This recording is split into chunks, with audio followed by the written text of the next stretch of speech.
Good morning everyone, welcome back to our channel to a new blog. আশা করি তোমরা সবাই খুব খুব খুব ভালো আছো, আর আমরাও খুব ভালো আছি। আজকে 24 সেপ্টেম্বর বুধবার, আর এখন বাজে সকাল 8:45। ব্যাঙ্গালোরে আমি এই টাইমে ঘুম থেকেই উঠি না, কিন্তু এখানে এখন বসে গেছি ব্রেকফাস্ট করতে। এর আগে এক রাউন্ড চা বিস্কিট হয়ে গেছে, উঠেছি অনেকক্ষণ। মানে আজকে সকাল থেকে ওয়েদারটা এত সুন্দর, মানে রোদ ঝলমলে।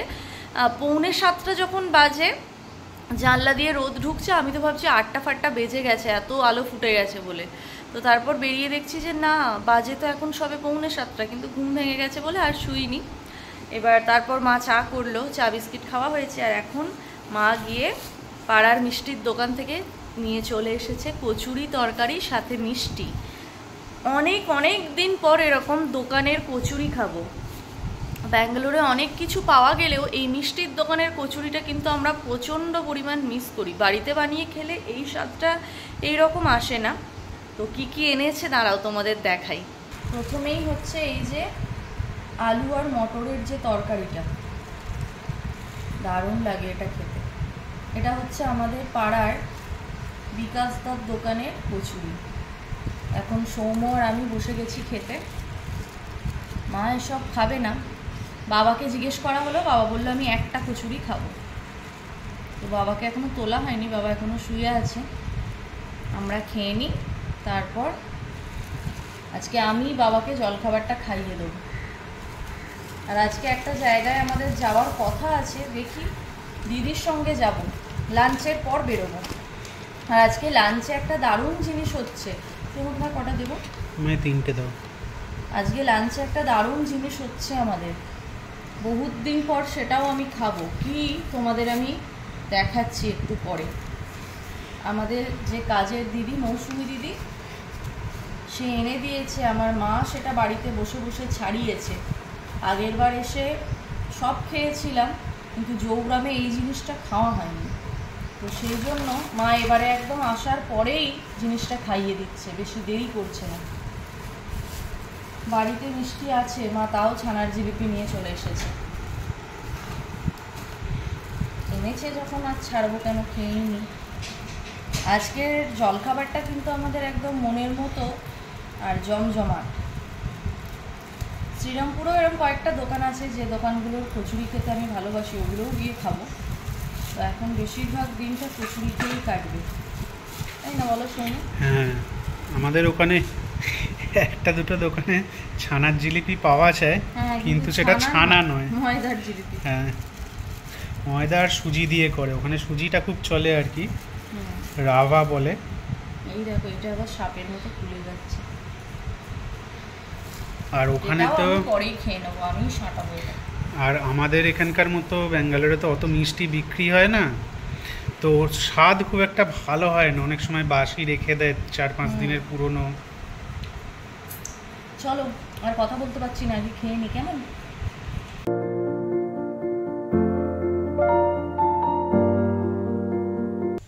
আমাদের গাছের পিয়ারাটা কত সুন্দর হয়েছে দেখো। মা এটা নিজে হাতে তোলেনি, আমি তুলবো বলে। মাকে বলছি তুমি তুলছো আর রেখে দিচ্ছ, আমার খাওয়া হচ্ছে না বলছে বারবার, যার কারণে পোকা হয়ে যাচ্ছে। পেকে গেলে আমি আবার খাই না, তাই এখন আমি এটা নিজে হাতে তুলবো।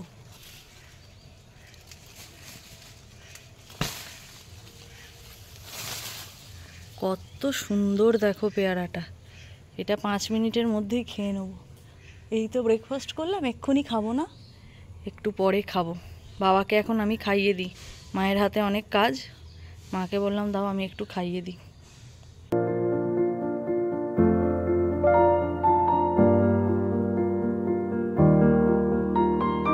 আজকে আমাদের লাঞ্চের মেনুতে আছে এই অমূল্য জিনিসটা, আর একটা মাছই খুব বিরক্ত করছে। সেটা হচ্ছে, তোমরা কে কে চেনো এটা বলো, এটা হচ্ছে গুগলি। আমি এটা খেতে খুব ভালোবাসি, আর আমাদের এখানে পুকুরে পাওয়াও যায় খুব। এখন যে খুব পাওয়া যায় এমনটা বলবো না। তো আমাদের যে হেল্পিং হ্যান্ড দিদি আছে, মৌসুমি দিদি, মা ওকে বলে রেখেছিল, ও গতকাল গোটা গোটা গুগলিগুলো দিয়ে গেছে। গোটাগুলো কিরম দেখতে তোমাদের আমি দেখাচ্ছি। আর এগুলো সমস্ত আমার মা সেফটিপিন দিয়ে নিজে হাতে ছাড়িয়েছে। তো এগুলো তো এখন অনেকটাই ছোট ছোট, শীতকালে এগুলো অনেক বড় বড় হয়ে যায়। কিন্তু শীতকাল অবধি তো আমি থাকবো না, তাই এখনই মা আনানো করিয়েছে ওকে দিয়ে। আর মায়ের প্রচুর ধৈর্য, অসীম ধৈর্য, এগুলোকে একটা একটা করে সেফটিপিন দিয়ে মানে বের করেছে মাংসগুলো গুগলি থেকে। তো আজকে আমাদের লাঞ্চে হচ্ছে গুগলির ঝাল। 1 বছর পর এটাও আমি খাবো। খুব ভালো রান্না করে এটা আমার মা, মায়ের মতন কারুর হয় না এটা। আর আমরা তো ব্যাঙ্গালোরে পাইও না, তাই খাওয়াও হয় না। এখন পেঁয়াজটা ছাড়িয়ে নিয়েছে, রসুন ছাড়াচ্ছে। আর আমার মা সব এগুলো কিন্তু এই বঁটিতে করে। ব্রেকফাস্টের পর এবার এখন মা করে দিয়েছে গরম গরম হাঁসের ডিম সেদ্ধ, একটা আমার, একটা সৌম্যর। আজকেই একজন দিয়ে গেল বাড়িতে, ওদের হাঁস আছে, 9টা হাঁসের ডিম দিয়ে গেল। এবার কালকেই আমরা চলে যাব শ্রীরামপুর। আজকে অন্য অন্য মেনু আছে লাঞ্চে আর ডিনারে, তাই ডিমটা তো এখন আর খাওয়া হবে না। আবার পরে যখন আসবো, মানে আবার পুজোর সময় যখন আসবো তখন খাওয়া হতো। ওই জন্য আজকে দুটো একদম এখন সেদ্ধ করে দিয়েছে, নুন আর গোলমরিচের গুঁড়ো দিয়ে খেয়ে নেব।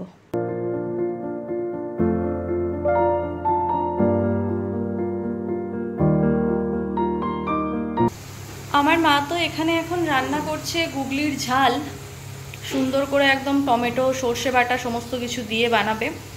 আর একদম শুকনো শুকনো বানায়, একদম ঝরঝরে। ওই ক্যাদক্যাদে টাইপের হলে আমার খেতে একদম ভালো লাগে না, একেবারে ঝরঝরে করে বানাবে। হওয়ার পর তোমাদের ফাইনাল লুকটা দেখাবো আমি।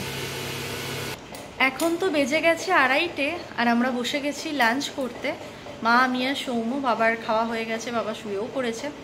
তো আজকের লাঞ্চে কি কি আছে চলো তোমাদের একবার দেখিয়ে দিই। লাঞ্চ করার পর একটু রেস্ট নিয়ে আমি আর দিদি একটা জায়গায় যাব। আজকের ব্লগে না হলে আগের ব্লগে তোমাদের বলেছিলাম, হ্যাঁ আগের ব্লগেই বলেছিলাম যে পরের দিনের ব্লগে আমাকে নিউ লুকে দেখবে। তো ওই নিউ লুকটা কি সেটা হোপফুলি তোমরা বুঝতেই পারছো। তো সেই জায়গাটাতেই যাব আমি আর দিদি। লাঞ্চ করে একটু রেস্ট নিয়ে নিই, ওই 4:30 5টার দিকে বেরোবো। আর আজকে তো প্রচণ্ড রোদ উঠেছে, মানে খুব গরম একদম। আজকের লাঞ্চে আছে ভাত, আর আজকের যেটা শো স্টপার গুগলির ঝাল। দেখতেই পাচ্ছ কীরকম ঝরঝরে হয়, আর আমি কিন্তু এরকম ঝরঝরে গুগলির ঝালই ভালোবাসি। এর সঙ্গে আছে স্যালাড, স্যালাডের মধ্যে শুধু শসাটাই আছে, পেঁয়াজ আর কাটা হয়নি। এখানে আছে অল্প একটু চাটনি, কুমড়োর চাটনি, তাই মানে তরকারির গ্রেভির মতো মনে হচ্ছে। আর আছে মাটনের আলু দিয়ে পাতলা ঝোল। এই ঝোলটা কিন্তু আমার দিদি রান্না করে পাঠিয়েছে, আর একদমই হালকা পাতলা, যেহেতু আমার বাবাও খেয়েছে। তারপর আমার জামাইবাবুর কিছুদিন আগেই গল ব্লাডার অপারেশন হয়েছে, তো ওর একদমই খাওয়া বারণ, তবুও 1 পিস খাচ্ছে আর কি, শুরু করেছেই। তো ওই জন্য একদম ঝাল ছাড়া পাতলা টালটালে পেঁপে দিয়ে আলু দিয়ে ঝোল। এই হলো আজ আমাদের লাঞ্চ। চলো খেয়ে নিই। এখন তো বিকেল হয়ে গেছে, বিকেল ছেড়ে এখন সন্ধে হয়ে গেছে, 5:30 বাজে। আর এই দেখো আমার ভাই এখন সানগ্লাস পরে, সানগ্লাস এটা ঠিক বলা যায় না, পোকা গার্ড, আবার দেখো কিরকম মুড়ে রেখে দিচ্ছে। এখন বেরিয়েছে একটু টহল দিতে। ও মা গো, আবার কোথায় ঢোকাচ্ছে গো? ওখানে তোমার পকেট আছে নাকি? না, ওখানে ওর বাবা আটকে ওটা থেকে। আচ্ছা, তুমি ওটা চোখে একবার পরে নাও, সবাই দেখবে তোমায়। একবার পরো তো দেখি কিরকম লাগছে তোমায়। হ্যাঁ খোলো আগে, আস্তে আস্তে। উল্টো হচ্ছে, হ্যাঁ সব জানি, কিচ্ছু শেখাতে হবে না এখনকার ছেলে। আমার মাথায় তুলেছি, শুধু স্টাইলটা দে, দারুণ লাগছে তো, পুরো হিরো হিরালাল। হ্যাঁ এবার ছেড়ে দাও, এবার দেখি এদিকে তাকাও। আচ্ছা তুমি একটা এদিকে ফ্লাইং কিস দিয়ে দাও তো সবাইকে। এটা কো ফ্লাইং কিস দিয়ে দাও, একটা ফ্লাইং কিস দাও। ও বাবা গো, কি মিত্তি গো। হাততালি দিয়ে দাও, হাততালি দিয়ে দাও। দেবে না? তুমি এখন বেড়াতে বেরিয়েছ? আবারও তো এখন একটু রেডি হয়ে নিলাম, আর এখন বাজে 6:40। আমি, আমার দিদি, আমার জিজু যাচ্ছি একটা জায়গায়। সেটা তোমরা ভিডিওটা দেখতে থাকলেই বুঝতে পারবে। বেরোনোর কথা ছিল 6টায়, আমি ফোন করে টাইম নিয়েছিলাম 6টার মধ্যে যাব, বাট এখনই 6:40 বাজে। আমাদের পৌঁছোতে মোটামুটি 7:15 থেকে 7:30 তো বাজবেই। দিদি এখন আসছে বললো, আসতেও ওর 5 মিনিট এখনও দেরি হবে কি 10 মিনিট, তারপরে এসব একটু বক বক করবে। পৌঁছোতে আমাদের 7:30 বাজবেই। আর সৌম্যকে ছাড়া এখানে অনেক জায়গায় ঘুরছি, খারাপ লাগছে। তবে সৌম্য বলছে দেখো ওখানে গিয়ে তো আমরা দুজনেই, আমরা তো একাই, তোমার আমি আমার তুমি, কিন্তু এখানে প্রত্যেকে আছে। আর তাছাড়া ও অফিসের কাজও করছে, ও সমস্ত কাজ নিয়েই তো এখানে এসেছে, ছুটি তো নেই। একবার দিদি বলল যে আমার জামাইবাবু যেতে পারবে না, তাই সৌম্য, আমি আর দিদি যেতাম। সৌম্য অফিসে বললো যে 2 ঘন্টার জন্য একটা ব্রেক নেবো, তারপর আমার দিয়ে ব্রেকটা পেয়েও গেল, বললো ঠিক আছে রাত্রে এসে কাজ করে দিলে হয়ে যাবে। এবার সৌম্য বলার পরেই আমার দিদি ফোন করে বলছে যে না আমার জিজু যেতে পারবে। তখন আবার সৌম্য বললো যে না তাহলে আমি কাজটাই করি, ও আর যাচ্ছে না। আর গরমে খুব কষ্ট হচ্ছে আমাদের, জানো তো। ওখানে তো এক ধরনের ওয়েদার, ঠান্ডার মধ্যে থাকি আমরা, আর এত ঘাম হচ্ছে, এত গরম করছে, রাত্রেবেলা গা ধুতে হচ্ছে শোয়ার আগে, তাতে আবার গলা ব্যথাও হয়ে যাচ্ছে, জানো তো। কীরকম একটা হচ্ছে, একটু মানিয়ে নিতে সময় লাগবে, যেহেতু আমরা এখানেই বড় হয়েছি খুব একটা অসুবিধা হবে না, কিন্তু কয়েকটা দিন সময় লাগবে। আমি তো মাকে বলছি ব্যাঙ্গালোরে তো ঘামই হয় না, আমি ভাবি আমার লোমকূপগুলো সব খারাপ হয়ে গেছে। আমি এখানে এলে বুঝতে পারি যে না আমার লোমকূপগুলো ঠিক আছে, প্রচণ্ড ঘাম হয়। তো যাই হোক চলো এখন বেরোই, ওরা আসুক, ওয়েট করছি আমি। আর কালকে সকাল সকাল আমরা চলে যাব শ্রীরামপুর, ওখান থেকে গাড়ি আসবে নিতে। কালকে থেকে আবার তোমরা ওখানকার ব্লগ দেখতে পাবে। আজকেই লাস্ট আমার এখানে আছি, এখন অনেক দিন অনেকবার আসা যাওয়া হবে, তবে এই প্রথমবারের মতো আজকের রাতটাই লাস্ট রাত আমার এখানে। চলো কি করছি না করছি, কোথায় যাচ্ছি, ভিডিওটা কন্টিনিউ করো। আমার দিদি তো 5 ঘন্টা পরে এখন এসেছে, 5 মিনিট পরে বলে। এখন পুজোর সকলের জন্য জামা কাপড়ও এনেছে। এই দেখো মাকে দিচ্ছে মায়ের শাড়ি, আর বাবার জন্য বারমুডা। আর মায়ের শাড়ির কালারটা দারুণ হয়েছে, এসে তোমাদের আমি দেখাবো কেমন। আর এখানে আমাদের আছে, আমাদেরগুলোও দেখাবো। বাহ, এটা মনে হচ্ছে আমার শাড়ি, আমার নাইটি দিয়েছে গো একটা। আচ্ছা, একটা 2 পিসের সেট, আরও একটা 2 পিসের সেট, আরও আছে নাকি রে, দে আরও 4-5টা। আর নেই গো, তোমাদের আমি খুলে খুলে দেখাবো। তাহলে কটা পেলাম? 4টে। সবগুলোই কি পুজোর নাকি না সারা বছরের দিলি?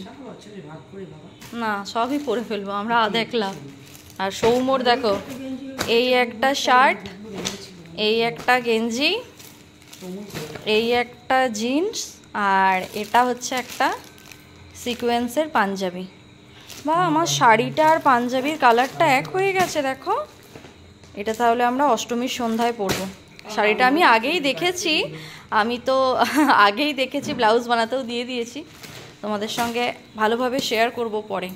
আর এটা হচ্ছে আমার মায়ের শাড়ি, দিদি দিল। আমি মাকে শাড়ি দেব না, আমি একটা অন্য জিনিস দেব, সেটা পুজোর পরে দেব। শাড়িটা খুব সুন্দর দেখতে হয়েছে দেখো। আর বাবার জন্য একটা বারমুডা, আমি 2টো গেঞ্জি এনেছি, আর দিদি একটা বারমুডা দিল, তাহলেই হয়ে যাবে।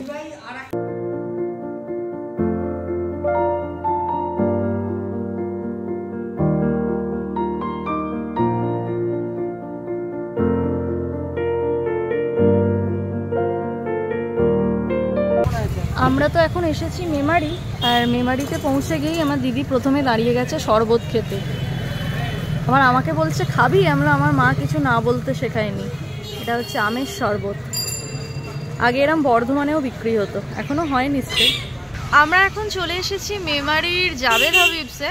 তো এখান থেকেই আমি এবছর হেয়ার কাট করাবো। এতদিন করতাম মুনলাইটে, বাট লাস্ট ইয়ার করে আমার এক্সপিরিয়েন্স ভীষণই খারাপ, যার কারণে হাবিবসে এবছর চলে এসেছি। ফোন করেছিলাম 6টার মধ্যে আসবো বলেছিলাম, এখন বেজে গেছে 7:25। চলো গিয়ে দেখি, হয়ে যাবে। এখন 12টা অবধি খোলা থাকবে। আমার দিদিও করবে হেয়ার কাট। আমার দিদি আমার সঙ্গে একটা জিনিস করে, এটা তোমাদের পরে শেয়ার করবো। আগে দেখি ঘটনাটা এবারও ঘটে কিনা, তারপর বলবো। হ্যাঁ,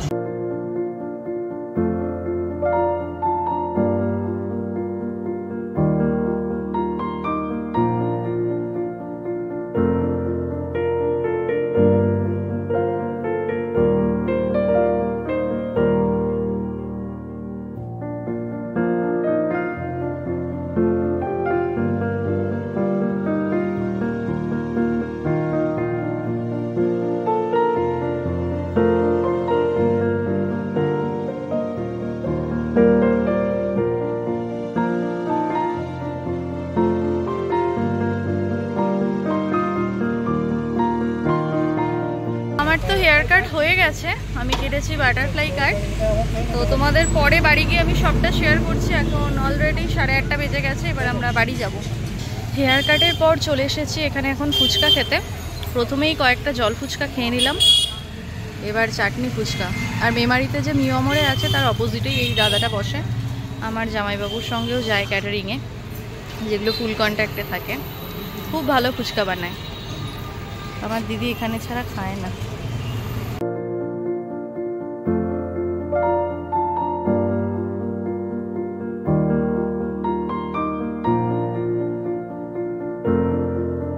মেমারি থেকে তো বেশ অনেকক্ষণ আগেই বাড়ি চলে এসেছি, আর আসার সময় আর কোনো ক্লিপস নেওয়া হয়নি কারণ আমার ফোনটা চার্জ আউট হয়ে গিয়েছিল যে কারণে।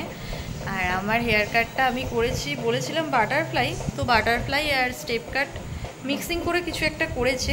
আমি এসে আবারও ফ্রেশ হলাম, তো মাথায় আবারও জল দিলাম, ওই জন্য কাটিংটা খুব একটা ভালো বোঝা যাচ্ছে না। তবে লেন্সটা আমি একদমই শর্ট করে দিয়েছি। আমি যেহেতু বছরে একবারই হেয়ার কাট করি এই পুজোর সময় বাড়ি এসে, তাই আমি লেন্থ একদম ছোট করে দিই। যদিও আমার চুলটা কিন্তু অনেকটাই বড় ছিল, তাও করে দিলাম কারণ আবারও নেক্সট ইয়ার যখন বাড়ি আসবো তখনই হেয়ার কাট করবো। আমি ব্যাঙ্গালোরে খুব একটা হেয়ার কাট করি না, একবারই করেছিলাম আমরা যখন উটি গিয়েছিলাম তার আগে, তাছাড়া আমি করি না।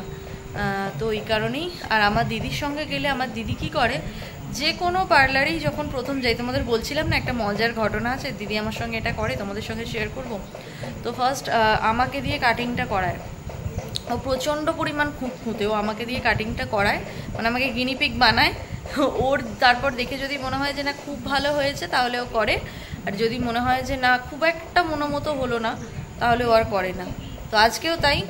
এর আগে আমি যে পার্লারটায় কাটতাম মুনলাইটে, সেখানেও ও প্রথমবার আমাকে দিয়েই কাটিয়েছিল। পরের বছর যখন পুজোয় গিয়েছিলাম তখন ও আর আমি দুজনেই কেটেছিলাম। তো ডিসিশন নিতে পারে না যে করব কি করব না, ওই জন্য আমাকে দিয়ে করায়। তো আমার তো খুবই ভালো লেগেছে কাটিংটা। তবে এখন সিরাম টিরাম দিয়ে চুলটা এরকম তুলে বেঁধেছি কারণ খুব গরম করছে, ওই জন্য বোঝা যাচ্ছে না। তোমরা এর পরের ব্লগে আমি তোমাদের সঙ্গে ভালোভাবে শেয়ার করব যে কীরকম হয়েছে কাটিংটা। আর ওখান থেকে আমি যেটুকু ক্লিপস নিতে পেরেছি তোমাদের সঙ্গে শেয়ার করলামই, মানে করেইছি, তোমরা দেখেছো। বাকি অন্য কেউ তো ক্যামেরা ধরে দেওয়ার ওখানে ছিল না, সৌম্য যায়নি, আর দিদি খুব একটা এতে কমফোর্টেবল নয়, তো ওই জন্য দিদিকে আর বলতে পারিনি যে তুই ভালো করে ভিডিও করে দেব। বলেছিলাম, ও বলছে বেটা আমি পারবো কি পারবো না। আর ভিড় ছিল, পার্লারে খুব ভিড় ছিল, যে কারণে ওই জায়গাটায় ঢুকতেও পারেনি। তো এখন ডিনার করব, সৌম্যর আর আমার বাবার ডিনার হয়ে গেছে, আমি আর আমার মা এখন ডিনার করব। আর ডিনার করার পর তোমাদের সঙ্গে শেয়ার করব যে দিদি আমাদের কী কী দিল সেটা ভালোভাবে তোমাদের দেখাবো। আমার যদিও এখনও ওদের কিছুই দেওয়া হয়নি, আমরা ওদের টাকা দিয়ে দেবো, আমি নয় আমি আর সৌম্য ওদের টাকা দিয়ে দেবো, ওরা ওদের পছন্দ মতো কিনে নেবে, এটাই বলেছিল। তো এর মধ্যে তো আর এই 2-3 দিনে তো যাওয়া হলো না, বলেছিল যে আমরা একসঙ্গে সবাই মিলে শপিংয়ে যাব, ওরা পছন্দ করবে আমরা কিনে দেবো। দিদির শাড়িটা দিদির দোকান থেকেই নিত, কিন্তু সেটা আর হয়নি। মানে ওর এখন স্টকে যে শাড়ি আছে তার মধ্যে 2টো পছন্দ করে অলরেডি নিয়ে নিয়েছে, একটা আমার জিজু ওকে দিয়েছে, একটা আমার মা ওকে দিয়েছে। তো বাকি আমাদেরটার পছন্দ মতো নেই, বললো ওটা কালী পুজোয় নেবো। বললাম ঠিক আছে। আর গুবলু আর আমার জিজুরও নেয়নি, এর মধ্যে ওরা করে নেবে, মানে এখনও তো, আমি তো কালকে শ্রীরামপুর চলে যাচ্ছি, এখনও হাতে সময় আছে, ওরা এর মধ্যে করে নেবে। আমি আবার যখন আসবো তখন দেখে নেবো, আর আমরা তখন বললো যে আমরা কিনি আগে তারপর তোরা টাকা দিবি। তো এই হলো ঘটনা। তবে ওরা যেগুলো দিয়েছে আমি ডিনারটা করে নিই, তারপর তোমাদের দেখাচ্ছি। ডিনার তো হয়ে গেছে, আর এবার আবারও ব্যাগ প্যাকিং করতে হবে, যেহেতু কালকে আবার শ্রীরামপুর চলে যাব।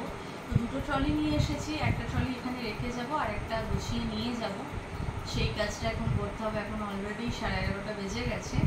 আর ভাবলাম ভিডিওটা এন্ড করার আগে তোমাদের সঙ্গে শেয়ার করি দিদি পুজোয় কী কী দিয়েছে। আমি প্রত্যেকবার নিয়ে গিয়ে দেখাবো ভাবি, আলটিমেটলি দেখানো হয় না, তাই একটু কষ্ট হবে এখন, আবার এগুলোও বোঝাতে হবে, কিন্তু আজকে দেখিয়ে দিই, না হলে আর দেখানোই হবে না। প্রথমেই দেখাবো এই শাড়িটা, এই শাড়িটা দিয়েছে দিদি আমার মাকে। এই কালারটা আমার মায়ের খুব ফেভারিট একটা কালার, ডিস্টেম্পার। মা কোথাও বেরোয়ও না, কবে পরবে এটা আদৌ জানি না আমি বা আমার দিদি, কিন্তু মাকে এটা দিদি দিয়েছে। কালারটা খুব সুন্দর, শাড়িটা যে খুব ভারী এমন কিন্তু নয়, হালকার উপরই। আর এটা সিলভার জরির কাজ আছে, গোল্ডেন জরি না। এটা কিন্তু আমার দিদির দোকানেরই শাড়ি। এই গেল মায়েরটা, ব্লাউজ পিসও আছে, এক্ষুনি বানাতে দেবো না, তবে আমি যাওয়ার আগে এটা বানিয়ে দেব, তাহলে সামনে যদি কোনো অনুষ্ঠানে পরে তো পরতে পারবে, যে কারণে। আর বাবাকে তো একটা বারমুডা দিয়েছে, ওটা আর দেখাচ্ছি না, আরও একটা দেবে, গেঞ্জিগুলো দিচ্ছে আর কি, যাতে পরতে অসুবিধা। বাবা জেনারেলি লুঙ্গিই পরে, তো এখন তো একটু অন্যরকম হয়ে গেছে, মানে মাকে সবটা করে দিতে হয়।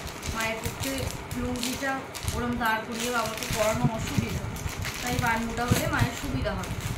তো ওই জন্য আমি দুটো গেঞ্জি এনেছি, আর দিদি দুটো বান্নুটা দেবে, তাহলেই বাবার হয়ে যাবে। এবার দেখাবো সৌম্যকে কি দিয়েছি। সৌম্যকে দিয়েছি হচ্ছে প্রথমেই এই জিন্সটা।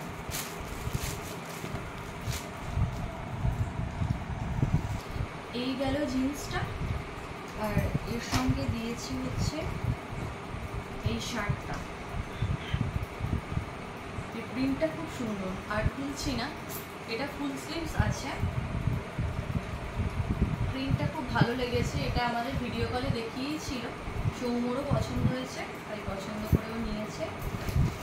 এর সঙ্গে আবার একটা এরকম টি শার্টও দিয়েছে। সৌম্য এরকম মানে কলার ছাড়া গেঞ্জি পরতেই পছন্দ করে, কলার দিয়েও ভালোবাসে। এই একটা গেঞ্জি, এখানেই শেষ নয়, এর সাথে আছে একটা পাঞ্জাবি। এটা খুলছি না, এটা একটা সিকোয়েন্সের পাঞ্জাবি। সৌম্যর পাঞ্জাবি পরতে খুবই ভালো লাগে, তো অনেকগুলো পাঞ্জাবি আছে সৌম্যর বিভিন্ন ধরনের, কিন্তু এরকম সিকোয়েন্সের একটাও নেই, তাই এটা সৌম্যই পছন্দ করে গতকাল নিয়েছে। এই পাঞ্জাবিটাও আমার দিদির দোকানে, তবে এই প্যান্ট আর শার্টগুলো দিদির দোকানের নয়। তো কীরকম হয়েছে অবশ্যই সৌম্যর জিনিসগুলো তোমরা কমেন্টে জানিও। এইগুলো সমস্ত আমার দিদি জামাইবাবুর তরফ থেকে সৌম্যর। এই গেল, এবার আসবে আমার দিদি, এগুলো আমি পরে ভাঁজ করছি। আমার জন্য প্রথমেই আছে এরকম একটা 2 পিসের সেট। এটা কিন্তু দিদি বেশ অনেকদিন আগেই কিনেছি, এটা কলকাতা থেকে কেনা। দিদি কলকাতা গিয়েছিল, নিউ মার্কেট থেকে এটা কেনা। তো দিদির জন্য একটা কিনেছিল, আমাকে ভিডিও কলে দেখিয়েছিল, তো আমি বলেছিলাম বাহ খুব সুন্দর দেখতে তো জিনিসটা, মানে পুরোটা দেখো এরকম চিকনের কাজ। আমি আমারগুলো একটু খুলেই দেখাই, খুব সুন্দর, সিম্পল কিন্তু কিন্তু পুরো কাজটা দেখো এরকম সেই চিকনই বলে মেবি এটাকে, খুব সুন্দর। আর এই যে গলার কাজটা আছে না, এটা খুব ভালো লাগছে দেখতে, আর এটার জন্যই মেনলি জিনিসটা খুলেছে। কাজটা একদম ভরার হাতের কাজ, আর নিচটা আবার এরকম লেস দেওয়াও আছে। আর এর সঙ্গে আছে একটা এরকম স্ট্রেট প্যান্ট, প্যান্টের নিচটাতেও এরকম একটা লেস দেওয়া আছে। এরকম সেম দিদিও একটা নিয়েছে, তাই এটা দুজনে একসঙ্গে কোনো একটা দিন পরবো পুজোর সময়। দিদি মনে হয় এর সঙ্গে বলছিল একটা কালারিং ওড়না কিনবে, কিন্তু আমার ওড়না নিয়ে মানে খুব একটা ভালো লাগে না, তাই আমি আর ওড়না বলেছি আমার ওড়না লাগবে না, তুই নিলে নিবি, আমার এটাই ঠিক আছে। আগে এগুলো দেখিয়ে দিই, তারপর ভাঁজ করবো, নাহলে ভিডিওটা অনেকটা লেন্থি হয়ে গেল। এর সঙ্গে দিয়েছে আরও একটা 2 পিস, এটা আমি আর খুলছি না, এটাই ছবিটা তোমরা দেখে নাও, এইরকমই আছে। একটা ওরকম পালাজো প্যান্ট, তার সঙ্গে একটা 3/4 হাতা কুর্তি। এই কালারটাও খুব সুন্দর, আর প্যান্টের ডিজাইনটাও খুব সুন্দর, দেখো এই ছবিটার মতো সেমই, তো তাই আর খুলছি না, আমাকেই ভাঁজ করতে হবে, এখন এমনিই অনেকগুলো কাজ আছে। তো এইটা গেল আরেকটা, এটা আবার চাইনিজ কলার, এই টাইপেরগুলো পরতে আমি খুব ভালোবাসি, এরকম কুর্তি। আর তার সঙ্গে দিয়েছে বাঙালিদের যেটা ইউনিফর্ম বলা চলে, একটা নাইট। আর আমি আর আমার দিদি দুজনেই লালটা খুব ভালোবাসি, লাল কালার, এটা ওর দোকানেরই নাইটি। আর এই যে ব্লু কালারের 2 পিসটা দেখলে, এটাও আমার দিদির দোকানেরই। আর এই নাইটিটা এর সঙ্গে হাতাও আছে, কিন্তু আমি স্লিভলেস পরি না, একদমই পরি না নাইটি, তবে এটা থাক, এটা এরকমই পরবো, শুধু হাতটা একটু ফিটিংস করিয়ে নেবো, ওকে দিয়েই পরাবো, এক্ষুনি না, এটা নিয়ে যাব ব্যাঙ্গালোরে। যদিও স্লিভলেস তো পরা যায়ই না, কারণ ওখানের ওয়েদারটা এমনই, ওখানে গরম তো থাকে না, তাই গরমটা জেনারেলি মানে গরমেই জেনারেলি লোকজন স্লিভলেস পরে, অনেকে এমনিও পরে শীতকালে, তবে আমি পছন্দ করি না একদম। কখনো কোনো টপ বা কিছু পরলাম ঠিক আছে, কিন্তু এই বাড়িতে সবসময় এরকম স্লিভলেস নাইটি আমি একদম পছন্দ করি না। তবে এটা একটা থাক, আমার স্টকে থাকবে। আর এটা হচ্ছে সোজ স্টপার। ও আমাকে বলেছিল যে তুই কি আরও একটা ভালো চুড়িদার বা কুর্তি কিছু নিবি না শাড়ি নিবি। তো মায়ের কাছে যেহেতু আমি টাকা নিয়ে নিয়েছি, আর তার দরুন আমি দুটো 3 পিস কিনেইছি ব্যাঙ্গালোর থেকে, তোমরা জানো মা টাকা দিয়ে দিয়েছে, ওই টাকা দিয়ে আমি কিনে নিয়েছি। আর শাড়ি তো ওই জন্য নেই। আর বাঙালি মানুষ পুজোয় অষ্টমীতে একটা শাড়ি পরবো না, এটা হতে পারে না। যদিও প্রচুর শাড়ি আছে আমার, এত শাড়ি আছে এখনো অবধি, বিয়েতে পাওনা বলো বা বিয়ের সময় যেগুলো দুবাই থেকে দেওয়া হয়েছিল হয়তো একবার করে পরেছি। আর অত দামি দামি শাড়ি শুধু ওই একবার পরে আলমারিতে রাখা আছে। পুজোর সময় একবার করে পরলে ওগুলো কোনো ক্ষতি হবে না। কারণ আমি যদি এখানে থাকতাম, মানে শ্রীরামপুরে থাকতাম, তাহলে প্রচুর অকেশন থাকে, প্রচুর আমাদের দুবারের রিলেটিভস আছে, প্রচুর বন্ধু বান্ধব আছে, প্রচুর অনুষ্ঠান পেতাম, সেখানে শাড়িগুলো পরা হতো। কিন্তু আমি এই শাড়ি একবার এইটাই পুজোতে পরবো, ব্যাস, এটা আলমারিতে শ্রীরামপুরে রাখা থাকবে। আবারও কবে এটা পরবো আমি জানি না। তো যে কারণে আর কি আমি শাড়ি এখন আর নিই না। দামি দামি শাড়ি নেওয়াটা আমার কাছে মনে হয় বোকামি হয়ে যায়। তার থেকে ওই টাকায় সোনা কেনা আমার মনে হয় ভালো। তবুও অষ্টমীতে পরবো না, তাই দিদিকে বললাম যে না, তুই একটা শাড়ি দিবি, অষ্টমীতে ওটা পরবো। আর আমার দিদির না এই কালারের একটা শাড়ি আছে, যে কারণে এই কালারটা আমার খুব পছন্দ। এটা ডুয়েল টোনে আছে, এটা অনেকটা ময়ূরকণ্ঠী। জানি না ক্যামেরায় কালো লাগছে না কি লাগছে, আমি তো বুঝতে পারছি না। কালারটা হচ্ছে ময়ূরকণ্ঠী কালার। আমি শাড়িটা পুরো উল্টো খুলেছি, জানা এইভাবে তোমাদের দেখো। এটা হচ্ছে বালুচরি। আমার একটা বিষ্ণুপুরি সিল্ক আছে, বিয়েতে আমার শ্বশুরবাড়ি থেকে দিয়েছিল, ওটা আমি মোহিনীমোহন থেকে নিয়েছিলাম। তাতে এই বউগুলো বসে আছে, এই প্রিন্টটা আছে। তো এটাও ওরকমই অনেকটা, তবে এই কালারটা আমার খুব ভালো লেগেছে, যে কারণে এটা নেওয়া। আর এর ব্লাউজ যে পিসটা আছে ওটা তো বানাতে দিয়ে দিয়েছি অলরেডি। এর আগের ব্লগে তোমরা দেখেছো, এই দিদিটাদের বাড়ি গিয়েছিলাম বানাতে দিতে, মানে গিয়ে ভিডিও বানাইনি যদিও। পরে যেদিন আনতে যাব, সপ্তমীর দিন দেবে বলেছে, ওই দিন আনতে যাব, সেই দিন তোমাদের সঙ্গে শেয়ার করব। তো ব্লাউজটাও আছে কন্ট্রাস্টে, জানো তো, এইরকম এই তুতে তুতে কালারের ব্লাউজটা খুব ভালো লাগবে। খুব সুন্দর একটা দিদি ডিজাইন দিয়ে বানাতে দিয়েছে। বা এটা রানি কালারের ব্লাউজ দিয়েও পরা যাবে, মানে এই মুহূর্তে যদি না ওটা বানাতাম, আমার রানি কালারের খুব ভালো ভালো ডিজাইনের ব্লাউজ আছে যেগুলো আমি বিয়ের সময় বানিয়েছিলাম, তো ওগুলো দিয়েও পরা যাবে এটা। তবে শাড়িটা পিকো করানো হয়নি, আর কালকেই যেহেতু চলে যাব, দিদি এটা পিকো করিয়ে রাখবে। তোমরা অবশ্যই কমেন্টে জানিও শাড়িটা কীরকম হয়েছে। এটা যদিও পুজোয় পরার নয়, এটা বিয়ে বাড়ি পরার শাড়ি হয়ে গেছে, কিন্তু দিদি বললো না একটা ভালোই নেই, খুবই ভালো নেই, তো ওই জন্য এটা নেওয়া। কালারটা আমাকে কীরকম লাগবে তোমরা অবশ্যই কমেন্টে জানিও, শাড়িটা কীরকম হয়েছে সেটাও বলো। আর আমার এরকম ডিপ ডিপ কালার খুব ভালো লাগে। হ্যাঁ, আমার গোল্ড কালেকশানও আছে মোটামুটি, আর শাড়িও আছে বেশ অনেক ধরনের। কিন্তু আমি যেহেতু এখানে থাকি না, প্রচুর প্রচুর অনুষ্ঠান পাই বললে বিশ্বাস করবে না। আমার পাড়াতে একটা কাকার ছেলেরও বিয়ে আছে ফাল্গুন মাসে। আমি ব্যাঙ্গালোর থাকতে, মানে 1 মাস আগে কাকা আমাকে ফোন করে বলেছে যে রূপসা, দাদার বিয়েতে কিন্তু আসতেই হবে। তো লোকজন খুব ভালোবাসে, প্রত্যেকটা অনুষ্ঠানে মনে রেখে আমাকে ফোন করে, কিন্তু আমরা আসতে পারি না, খুবই খারাপ লাগে।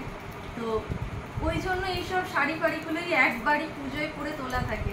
একটু অনুষ্ঠান হলে সাজুগুজু করে পার্লার থেকে যাওয়া যায়, ভালো লাগে, কিন্তু কপালে নেই, সেটা কি আর করা যাবে। যেখানে কর্মসংস্থান, যে সেখানেই থাকতে হবে, মেয়েদের জীবনটাই এরকম। তো যাই হোক, এই ছিল আমাদের পুজোর দিদি আর জামাইবুর তরফ থেকে আমাদের গিফট। তো কীরকম লাগলো জিনিসগুলো অবশ্যই তোমরা কমেন্টে জানিও। ওরা এখনও কবে কিনবে আমি জানি না, আমি ওদের বলেছি এর মধ্যে তোরা কেনাকাটি করে রাখলে আমরা এসে টাকা দিয়ে দেবো, আর না হলে ওই যেদিন আসবো ওদের টাকা দিয়ে দেবো, ওরা ওদের মতো পরে কালী পুজো, জগদ্ধাত্রী পুজো, সরস্বতী পুজো যখনও কিনে নেবে। আসলে এখন কি হয়েছে বলো তো, মানুষ সারা বছর এত কেনাকাটি করে না, মানে আলাদা করে ওই যে দুর্গা পুজোয় কেনাকাটি বা পয়লা বৈশাখে কেনাকাটি, বাঙালিদের যে দুটো অকেশনে মেন জামা কাপড়, নতুন জামা কেনাকাটি হয়, সেই জিনিসের যে একটা আনন্দ, একটা উন্মাদনা, সেটাই কমে গেছে। কারণ এখন মানুষ সারা বছর অনলাইন অফলাইন সব জায়গা থেকে শপিং করে। তো এই হয়ে গেছে এখন অবস্থা। যাই হোক, চলো, ব্লগটা অনেকটা লেন্দি হয়ে গেল। যারা এতক্ষণ অবধি ব্লগটা দেখলে, আমার সাথে ছিলেন, তাদের অনেক অনেক থ্যাংক ইউ। আর ভিডিওটা ভালো লাগলে অবশ্যই করে একটা লাইক করো, কমেন্ট করে জানিও কতটা ভালো লেগেছে। আর প্লিজ ভিডিওটা সকলের সঙ্গে শেয়ার করে নিও, আর চ্যানেলটাকে সাবস্ক্রাইব অবশ্যই করে করো। যারা ফেসবুক পেজ থেকে ভিডিওটা দেখছো তারা প্লিজ পেজটাকে লাইক ফলো করে আমাদের পাশে থেকো। আর এখন তো বাড়ি থেকে ভিডিও বানাচ্ছি সবাইকে সাথে নিয়ে, হোপফুলি ভিডিওগুলো তোমাদের ভালো লাগছে। আর রেগুলার এখন আমি ব্লগ বানাচ্ছি, চেষ্টা করছি খুব তাড়াতাড়ি ব্লগগুলো তোমাদের সঙ্গে শেয়ার করারও। তো কালকে আবারও দেখা হচ্ছে ইন্টারেস্টিং একটা ব্লগে। ততক্ষণের জন্য তোমরা সবাই খুব ভালো থেকো, সবাইকে খুব ভালো রেখো। আজকের মতন গুড নাইট, টাটা।